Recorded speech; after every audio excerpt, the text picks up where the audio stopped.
如此行情下，想要有一个稳定的收入实属不易。今天为大家带来小白如何零基础的情况下轻松薅 OKX Sports 币安阿尔法羊毛。大家好，这里是加密阿尔法，欢迎来到我的频道。OKX 推出空投板块 BOSS 已经许久，在这个板块中有一个全新的空投活动 X Launch， 在它的上几期项目都还是有不错的收益，而且不占用什么时间，每天花10分钟左右就能搞定。如果你之前在做币安的阿尔法空投，阿尔法早期单号一个月可以多拿到700到800 U， 相当于1、2线城市普通上班族的平均月薪。但随着人数的增加，收益降低，以及是门槛的提高，于是就有了今天的主题 OKX Sport 和币安阿尔法两头一起撸。我会把所有关于空投活动的相关规则、操作流程和详细操作讲解一遍。想要开始 OKX Sport 还有一步关键动作，接下来我们要去绑定一个专属邀请码，你之后刷交易量，每笔交易都可以节省 20% 的交易手续费，最高呢可以减免 50%。我们点击一下正上方邀请计划，在这里呢输入一下我们的邀请码。因为网页端和手机端的邀请计划并不一样，所以手机端如何进行绑定呢？点击一下左上角这9个点，然后这里呢也有个邀请计划，选择，然后可以绑定我们的 Crypto Alpha。目前呢是可以享受到 20% 的优惠，往后呢可以享受到 30%、40%，甚至是最高的50%。想要参与进来有2个先决条件，第一是交易量，第二是余额。余额其实很好理解，它就是储存在我们 Web3 钱包，也就插件钱包当中的余额。那这个余额呢，不包含 DeFi， 也不包含 NFT 啊，只取币种当中的实际价值。那么这个实际价值相当于，说的直白点，就是我们 USDT 或者是其他的主流币，那么价值是多少，它都会体现在我们的余额当中，并且它取的是10天的平均值。我个人认为，满足余额要求的权重是要大于交易量的。为什么这么说呢？因为交易量可以在1天就刷到，但是余额呢，大家手上可能没有那么多钱放着。我现在的做法就是每天存放200刀，10天的平均值就是200，这样的话已经符合了大多数上新项目的基本要求。那它这里的我们随机找一个项目给大家看一下，它的最低余额要求就是200，但这里我说的200不是真的取一个整数放在这个钱包当中，我肯定是要考虑到日常的损耗的。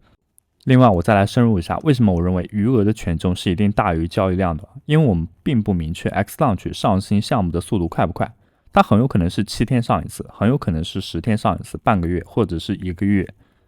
如果它上新频率很快的话，那我们肯定是有的赚的，只要去无脑参与到这个 OKX Sports 即可。但如果它15天呢？如果它30天呢？那理论上来说，我们吃一次项目的话，就要多花剩余天数的损耗。那对于我们来说的话，其实是很亏的，因为单吃一个项目，我们其实每个项目的话都可以算出我们大概能拿到多少钱。那这里的话，我们就可以给大家举个例子啊，比如说我们来到最新的一期 Tari， 然后在这里呢，我们就按1积分来算，1可以除以它的总的交易积分，1除以目前的总的积分是34万，我们就算它35万，3万5，不好意思，3万5千。那然后再乘以它此次分配的总额，大概是在1000万左右。好，我们这边输入一下。那目前的话是1积分可以拿到28的 Tari， 结合到目前的币价来看啊，那么也就是说1积分可以拿到 0.4 U。你乍一听好像觉得 OKX Sport 给到的收益也太低了吧？但是呢，我们选择的话是1积分啊，1积分的话也就相当于你10天只需要做500的交易量即可。那很多人他是刷这一档的，就是说10天做4000的交易额，也就是说1天要做400，因为他买和卖都算一次，就相当于就是买和卖嘛。那这个项目的话，可能给到的回报不太多，但是也有一些就是给到的回报是比较多的。我们就比如说使用到 Zama 的话，现在币价也跌下来了。那如果你按照这个档位去算的话，那么也有几十 U， 肯定是能覆盖掉你的损耗的，那还是有的赚。这就是我们要跟大家说的核心观念，就是说你的余额权重是一定大于你的交易量的，因为交易量可以通过1天来就是刷。但余额的话，你没有办法保证，除非你手上有很多钱，你手上直接在钱包里面放2000刀，那你10天肯定满足嘛，因为它1天就可以满足啊，2000除以10嘛，就200嘛。那么交易量要怎么获得呢？因为现在交易量计算规则啊比较繁杂，因为繁杂的话是它不断在更新啊，我们可以看到它是类别1、类别2，以及是其他类型的代币。那这里的类别1代表什么呢？就是主流主网币，比如说像 ETH、BNB， 稳定币的话就是 USDT、USDC 啊。那它这样去对刷的话，仅算 0.25 倍，就举个例子啊 ，ETH 换 USDT 0.25倍，那这样确实是稳，但是你刷它这个要刷很多很多次诶。然后再是类别啊，像就是市值比较大的主流代币，像道指啊，像这一个代币，那它其实是不含类别一的。如果你没有办法分别你刷的是类别一还是类别二的话，你可以在这里呢去点击查看代币分类和具体代币，通过复制它的合约地址，然后进行 copy， 你就可以看到你现在刷的是 Group 1还是 Group 2还是其他类型的代币。但我们一般来做这个 BOSS 交易量，只需要用到 USDT 即可。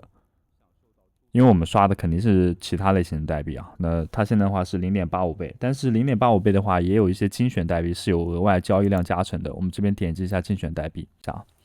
然后在这里会出现一个火箭标识加50%，就是说额外赚取50%的交易量。但是这个的话一般来说不太稳定，怎么能看出它不太稳定呢？因为查看它的 K 线嘛，它的价格是会波动的，15分钟可能还好，但是我们把这个拨到1分钟来看。那其实这个 Pinecoin 的话还行，就这个 K 线勉强还行，但但其实最好的标的的话是 KOGE 啦，也就是大家刚刚看到这张画面 ，KOGE 的话，那它就是一条直线了。但是很抱歉 ，KOGE 属于类别2的代币啊，所以刷它只记录0.2倍的交易量，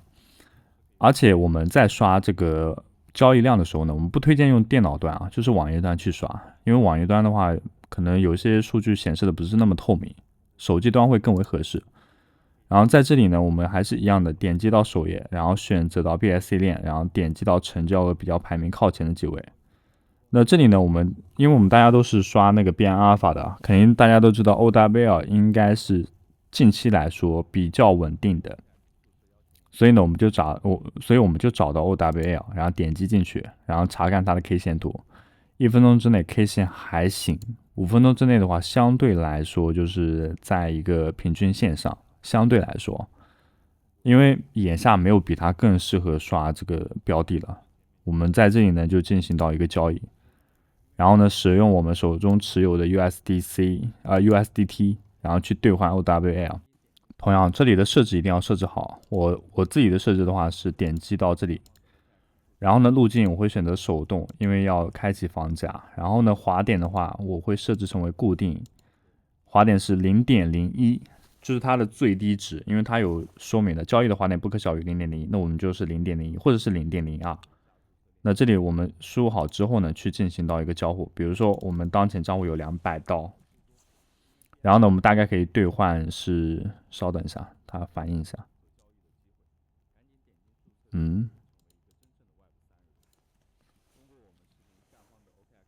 我们大概可以兑换6595.95的 OWL， 然后我们再反向兑换一下，因为你在兑换之前要确认一下，那么大概会得到199USDT， 也就是说损耗了1刀，然后再加上手续费的话，应该是1点几刀这样子。那200的交易额是1点几刀，你就按照这样的这个比例，然后去那个换算，还行。因为还是要有一定损耗的，10天下来的话，那也就是说我们一天损耗2刀嘛，10天下来的话是20刀。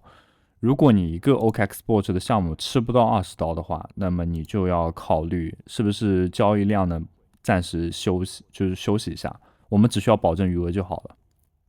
我个人是这样理解的。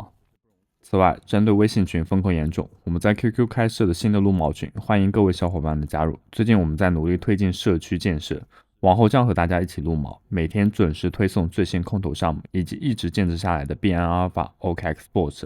今天刷什么标的，什么是最低磨损，欢迎大家的加入。讲到这里，使用我们视频下方交易所注册链接进行注册，永久享受到最高手续费减免，还有众多新人福利。近期仍在坚持 OKExport 的小伙伴可以使用我们的专属减免优惠码，这样刷交易量可以有效避免不必要的损耗。也可以关注一下我们在币安广场的账号。同样，如果自己在玩币安广场，多进行积极的发帖和互动。为什么呢？因为币安广场内置的一些空投活动，通过简单的参与，比如说转发帖子、关注，然后以及是发内容和文章，都可以得到相对应的积分。那这些积分的话，都是他给到奖励的凭证。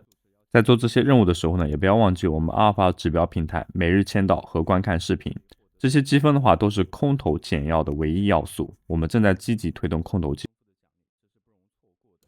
再说到变暗法，我堪称它是21世纪交易所最伟大的发明。那这个板块我们讲了很多次了，但今天我们还是给大家实操一下，展示我目前是怎么刷的，然后这个具体的方法，以及是我现在的这个分数要求啊，没有像以前这么高了。我现在是稳定15+2的这样一个分数，那一天就大概15天周期的话是255分。因为最近门槛也比较高，然后呢，它的收益呢也不是特别乐观，但是呢，你又不能不刷，你一不刷就会出大毛，你一刷了，就可能你的损耗和你的收益是持平的，那没有办法，还是得做。这个板块你不能放弃啊，就还是要维持下去。你可以适当降低你的交易量，也就是说拿到分数少一点，那没关系，日后再补回来嘛，对吧？好，我们话不多说了，我们来选择一下这个标的。首先也是点击到行情，然后选择阿尔法积分板块，点击一下成交额，成交额一定要是排名靠前的几位，任何其他的都不要去想了，排名靠前的几位。那有些时候呢，排名靠前的这两个啊，很有可能是当天啊刚出来的，比如说像我们今天下午4点钟的这个 Tara， 它就是刚出来的，所以呢它会排名靠前。我们今天的标的还是 OWL， 刚刚 OKX Sport 我们刷的也是它，但是呢，去查看它的 K 线啊，好像不是特别的美观，因为它是整体还是在下跌的趋势的。那我们这边点击一下交易，因为我们现在不看 K 线啊，是看整体的一个市场订单部，这个价差会不会特别大？像现在来说的话，那么就还行。我自己告诉你我是怎么去刷的啊。首先我们将价格修改一下。先不着急修改价格啊，我发现了一点问题啊，它整体下跌的趋势呢止不住啊，这个下跌的势头有点猛，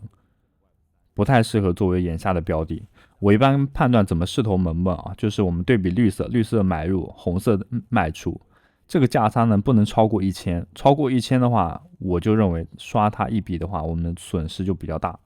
另外呢，每一笔控制在500刀，不要多，也可以少，但不要多，不要什么一次刷1000刀，你很着急嘛，你很赶时间嘛，你为了少刷那一次，你100刀你100刀1000刀你缩进去，你看一下，出来就变成900多，你信不信？一定要用500刀去刷，或者是比它更小的200刀也可以，300刀也可以，就是无非你多刷几次嘛。那时间上来说的话，确实就是比较耗时间，但是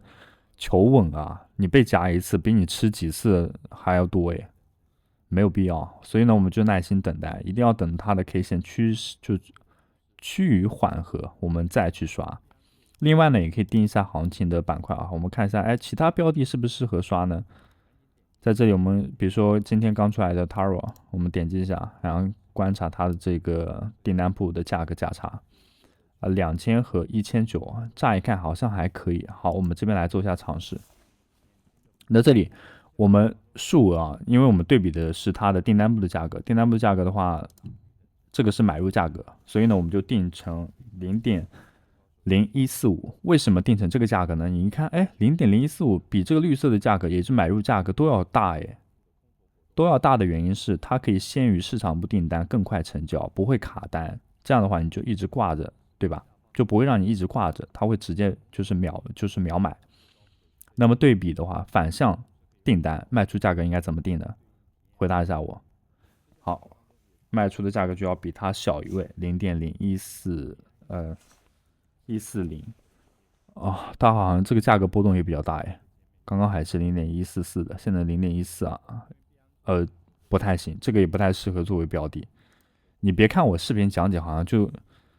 比较啰嗦，或者是没有头绪啊，那就是这么玩的呀。你现在你敢缩吗？你缩进去马上就没有，哎，这个就比较合适了。好，我们赶紧修改一下0.03，然后呢，这边的话是0.029。那请问一下，为什么我要把这里的卖出价格设置成为0.029呢？我要先跟你说一下它的核心逻辑啊，它是按照订单部的最新价格来进行成交的，它不会按照你给它的这个订单价格来进行成交，这样的话我们一定是亏损的，对不对？所以呢，它的卖出价格设置成为0.029，意思就是说它要先于市场所有的红色的卖出价格先于成交，也不会卡单。这样子去做的话，因为卡单所以造成的损失，我相信各位观众一定比我熟悉。我们不卡单的话，就快买快卖。那就是可能就可以会降低很多风险吧。好，我们这里的话去观察一下，它的价差好像确实是来到了1000以下，那适不适合去做呢？观察一下啊，那好像又不太适合了，没办法，它就是要磨时间，它就是要耗时间。像这种价差的话，超过1000以上的话，你去做一笔交易的话，大概可能会0.5刀一次，就是比较花费很多耐心啊。但是呢，我也不是让你说一直盯着这个订单簿的价格，然后一直等待，也没必要啊。你可以做你目前能做的事情啊，像交互一些其他项目啊，就不要把过多精力放在这个上面，这个很没有必要了。好，这样好像还可以啊。我们来对比一下，它的价差还行。那这个时候呢，我们去进行一下交互，然后这里呢输入一下金额，一定还是密切关注啊，因为它这个价格波动比较大了。我们来观察一下，然后这里还是超过1000啊，超过1000，我宗旨就是超过1000我绝对不做。好，现在好像可以了，我们来做一下。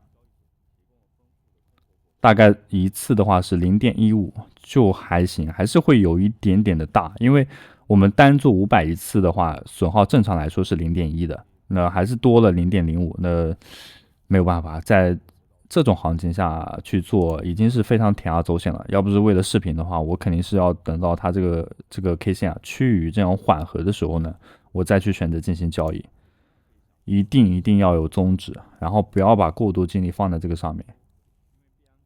明白吗？好，我们今天的视频就分享于此，感谢你的收看。